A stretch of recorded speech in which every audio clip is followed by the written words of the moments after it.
Congress committee के अध्यक्ष ने जिस तरीके से इस चुनाव को कंडक्ट किया दतिया के, और हमारे मनोज यादव जी ने, हमारे अलाइज गठबंधन के साथी हैं, कंधे से कंधा मिलाकर इन्होंने पूरा समय दतिया में दिया और हमारे दोनों के नेतृत्व में कांग्रेस पार्टी ने दतिया में अपना परचम लहराया।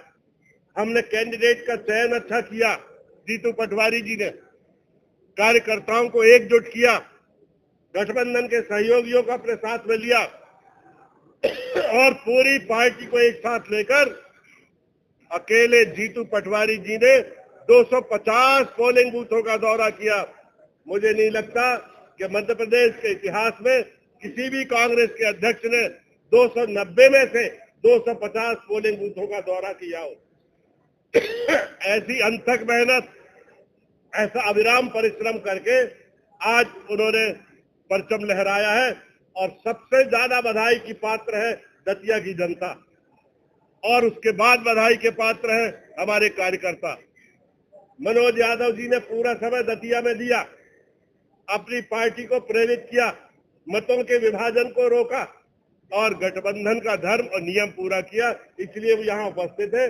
मैं उनको कांग्रेस पार्टी की ओर से उनको और हमारे गठबंधन के नेता राहुल गांधी जी के सहयोगी माननीय अखिलेश यादव जी को भी याद करना आज के अवसर पर बिल्कुल न्यायपूर्ण होगा।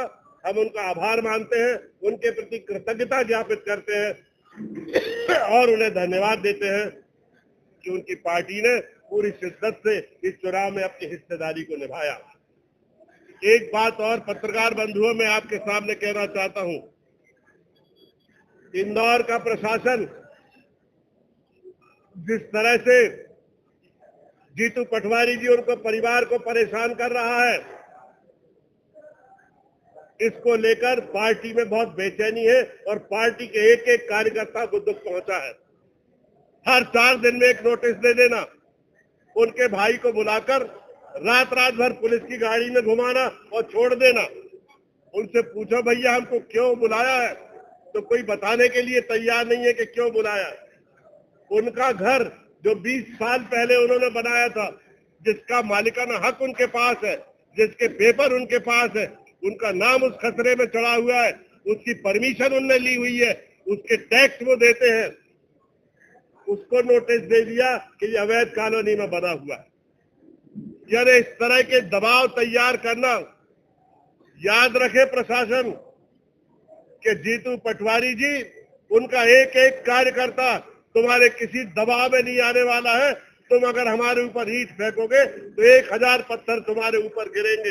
ये कोई धमकी नहीं है, ये हमारा संगठन की ताकत है, हमारी एकता है कि तुम कितने भी दबाव बना लो, हमारे प्रतिपक्ष की भूमिका, उसकी धार, उसका पैनापन किसी भी कीमत पर इस राज्य में कम नहीं होगा। हम और तेजी से बीजेपी की जन विरोधी नीतियों का विरोध करेंगे।